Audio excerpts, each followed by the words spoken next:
नमस्कार, ये आकाशवाणी है। अभी आप सानू शर्मा से समाचार सुनेंगे।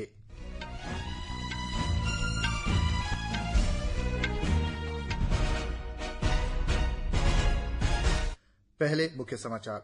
संसद में बिहार की मतदाता सूची और अन्य मुद्दों पर गतिरोध जारी। लोकसभा में ग्रुप कप्तान शुभांशु शुक्ला के अंतरिक्ष मिशन पर चर्चा। विदेश मंत्री डॉ सुब्रमण्यम जयशंकर आज नई दिल्ली में चीन के विदेश मंत्री वांग यी के साथ द्विपक्षीय वार्ता करेंगे। केंद्र सरकार नकली कीटनाशक, उर्वरक और बीज उत्पादन में शामिल कंपनियों के खिलाफ सख्त कार्रवाई करेगी। मौसम विभाग का आज महाराष्ट्र, गुजरात, आंध्र प्रदेश और ओडिशा के कुछ हिस्सों में मूसलाधार बारिश का अनुमान। जम्मू कश्मीर के कुछ जिलों में बाढ़ की चेतावनी। यूक्रेन में संघर्ष विराम के लिए यूक्रेन के राष्ट्रपति व्लादिमीर जेलेंस्की और यूरोपीय नेता आज वाशिंगटन में अमेरिका के राष्ट्रपति डोनाल्ड ट्रंप से मुलाकात करेंगे। अब समाचार विस्तार से। संसद के दोनों सदनों की कार्रवाई इस समय जारी है। इससे पहले आज दोनों सदनों की कार्रवाई विभिन्न मुद्दों पर विपक्ष के हंगामे के बाद दोपहर 2 बजे तक के लिए स्थगित कर दी गई थी। आज सुबह 11 बजे राज्यसभा की कार्रवाई शुरू होने पर उपसभापति हरिवंश ने राजनीतिक दलों से प्राप्त सभी 19 स्थगन नोटिस नियमों का हवाला देते हुए खारिज कर दिया। इसके बाद विपक्षी सदस्यों ने नारेबाजी शुरू कर दी। शोर शराबा जारी रहने पर उपसभापति ने सदन की कार्रवाई दोपहर 2 बजे तक के लिए स्थगित कर दी। लोकसभा में भी ऐसा ही नजारा देखने को मिला। पहले स्थगन के बाद दोपहर 12 बजे जब लोकसभा की कार्रवाई शुरू हुई तो वाणिज्य और उद्योग मंत्री पीयूष गोयल ने जन विश्वास प्रावधानों में संशोधन विधेयक 2025 पेश किया। वहीं केंद्रीय शिक्षा मंत्री धर्मेंद्र प्रधान ने भारतीय प्रबंधन संस्थान संशोधन विधेयक 2025 पेश किया। यह विधेयक भारतीय प्रबंधन संस्था अधिनियम 2017 का स्थान लेगी। इससे पहले सुबह 11 बजे लोकसभा की कार्रवाई शुरू होते ही विपक्षी दलों ने कई मुद्दों पर हंगामा शुरू कर दिया। लोकसभा अध्यक्ष ओम बिरला ने कहा कि कुछ सदस्य कार्रवाई में बाधा डालना चाहते हैं, जो उचित नहीं है। लोकसभा में अंतर्राष्ट्रीय अंतरिक्ष स्टेशन में भारत के पहले अंतरिक्ष यात्री कप्तान शुभांशु शुक्ला के आगमन पर विशेष चर्चा शुरू हुई। अंतरिक्ष राज्य मंत्री डॉ जितेंद्र सिंह इस समय सदन में बोल रहे हैं। उधर राज्यसभा में भारतीय बंदरगाह विधेयक 2025 पर चर्चा जारी है। शिक्षा राज्य मंत्री जयंत चौधरी ने कहा है कि स्कूलों में विद्यार्थियों की सुरक्षा के मामले में सरकार किसी भी तरह की लापरवाही को बर्दाश्त नहीं करेगी। लोकसभा में आज पूरक प्रश्नों के उत्तर में श्री चौधरी ने कहा कि छात्रों की सुरक्षा के लिए राज्य और केंद्र शासित प्रदेशों तथा स्कूल बोर्डों को समय समय पर दिशा निर्देश जारी किए जाते हैं। उन्होंने कहा कि हाल ही में केंद्रीय शिक्षा मंत्रालय ने इस संबंध में राज्यों और केंद्र शासित प्रदेशों को पत्र लिखा है। महाराष्ट्र के राज्यपाल सीपी राधाकृष्णन उपराष्ट्रपति चुनाव में राष्ट्रीय जनतांत्रिक गठबंधन के उम्मीदवार होंगे। भारतीय जनता पार्टी के राष्ट्रीय अध्यक्ष और केंद्रीय मंत्री जेपी नड्डा ने कल नई दिल्ली में भाजपा मुख्यालय में पार्टी संसदीय बोर्ड की बैठक के बाद मीडिया को यह जानकारी दी। प्रधानमंत्री नरेंद्र मोदी ने एनडीए के इस फैसले का स्वागत किया है। इस बीच जनता दल यूनाइटेड के राष्ट्रीय अध्यक्ष और बिहार के मुख्यमंत्री नीतीश कुमार ने कहा है कि उनकी पार्टी उपराष्ट्रपति के चुनाव में श्री राधाकृष्णन का समर्थन करेगी। निर्वाचन आयोग ने बिहार की मसौदा मतदाता सूची से हटाए गए 65 लाख लोगों की सूची जारी कर दी है। मसौदा सूची विशेष गहन पुनरीक्षण के बाद 1 अगस्त को जारी किया गया था। इस बीच बिहार में मतदाता अधिकार यात्रा के अंतर्गत वरिष्ठ कांग्रेस नेता राहुल गांधी औरंगाबाद जिले के देव पहुंचे। आज बिहार में उनकी मतदाता अधिकार यात्रा का दूसरा दिन है। श्री गांधी आज शाम गया में एक जनसभा को संबोधित करेंगे। विदेश मंत्री डॉ सुब्रमण्यम जयशंकर आज शाम नई दिल्ली में चीन के विदेश मंत्री वांग यी के साथ द्विपक्षीय वार्ता करेंगे।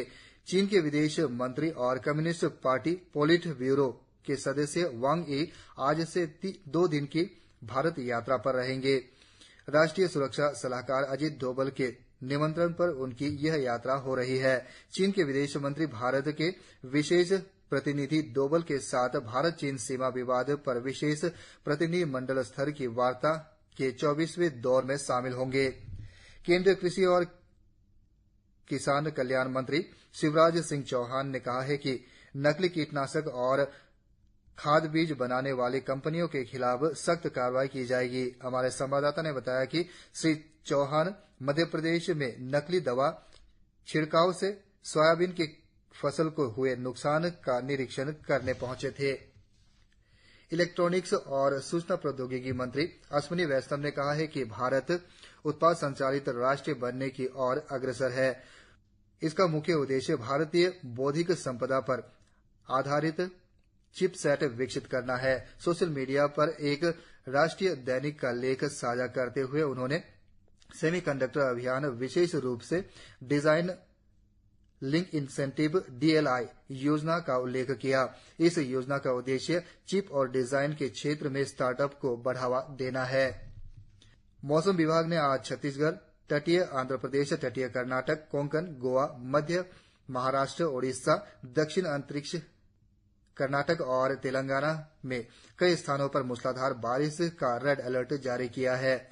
मुंबई में मूसलाधार वर्षा से यातायात बाधित हो गया है और लोकल ट्रेनें देरी से चल रही है। हमारे संवाददाता ने बताया है कि अंधेरी, घाटकोपर, नवी मुंबई और दक्षिण मुंबई में मूसलाधार बारिश जारी है। वहीं उड़ीसा से हमारे संवाददाता ने बताया कि राज्य के कुछ जिलों के लिए रेड अलर्ट जारी किया गया है। उधर बंगाल की खाड़ी के पश्चिम मध्य और उत्तर पश्चिम क्षेत्र में निम्न दबाव का क्षेत्र बन रहा है। इससे आंध्र और उड़ीसा में तेज बारिश की संभावना है।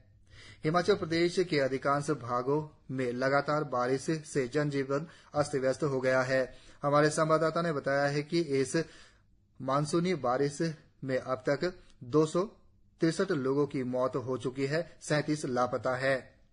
जम्मू कश्मीर में मौसम विभाग ने आने वाले दिनों में कई जिलों में तेज बारिश का अनुमान व्यक्त किया है। मौसम विभाग ने इस दौरान बादल फटने, अचानक बाढ़ और भूस्खलन की चेतावनी जारी की है।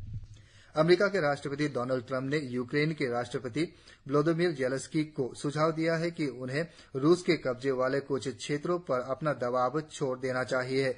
जेलेंस्की आज यूरोपीय नेताओं के एक समूह के साथ ट्रंप से मुलाकात करने वाले हैं। इस बीच यूक्रेन के राष्ट्रपति व्लादिमीर जेलेंस्की ने आज रूस से उस युद्ध को समाप्त करने का आह्वान किया है जो उसने शुरू किया था। जेलेंस्की ने आशा व्यक्त की कि अमेरिका और यूरोपीय सहयोगियों के साथ एक संयुक्त मोर्चा रूस को शांति समझौते के लिए प्रेरित करेगा। एक सोशल मीडिया पोस्ट में जेलेंस्की ने इस युद्ध को शीघ्र समाप्त करने की अपनी इच्छा व्यक्त की।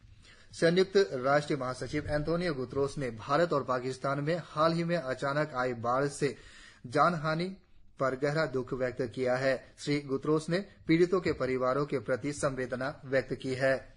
अंतर्राष्ट्रीय श्रम संगठन ILO ने पुरुषों और महिलाओं के बीच वेतन असमानता के मामले में पाकिस्तान को दक्षिण एशिया में सबसे खराब देशों में से एक माना है। अंतर्राष्ट्रीय श्रम संगठन की नवीनतम वैश्विक वेतन रिपोर्ट में कहा गया है कि पाकिस्तान में महिलाएं पुरुषों की तुलना में औसत 34% कम वेतन पाती है। फ्री स्टाइल अंडर-20 विश्व चैंपियनशिप में भारतीय पहलवान विशाल बल्गेरिया में आज कांस्य पदक के लिए मुकाबला करेंगे। इससे पहले विशाल को यूनाइटेड वर्ल्ड रेसलिंग के मेगोमेदोव से हार का सामना करना पड़ा। मौजूदा विश्व चैंपियन और 2 बार के ओलंपिक पदक विजेता नीरज चोपड़ा ने इस वर्ष के डायमंड लीग फाइनल में जगह पक्की कर ली है। फाइनल 27 और 28 अगस्त को स्विट्जरलैंड के ज्यूरिख में होगा। घरेलू शेयर बाजार आज दोपहर के कारोबार में 1% से अधिक की बढ़त के साथ कारोबार कर रहा है। समाचार लिखे जाने तक सेंसेक्स 848 अंक बढ़कर 81,446 पर और निफ्टी 300 अंक बढ़कर 24,930 पर कारोबार कर रहा था। इसी के साथ ये समाचार बुलेटिन समाप्त हुआ। नमस्कार।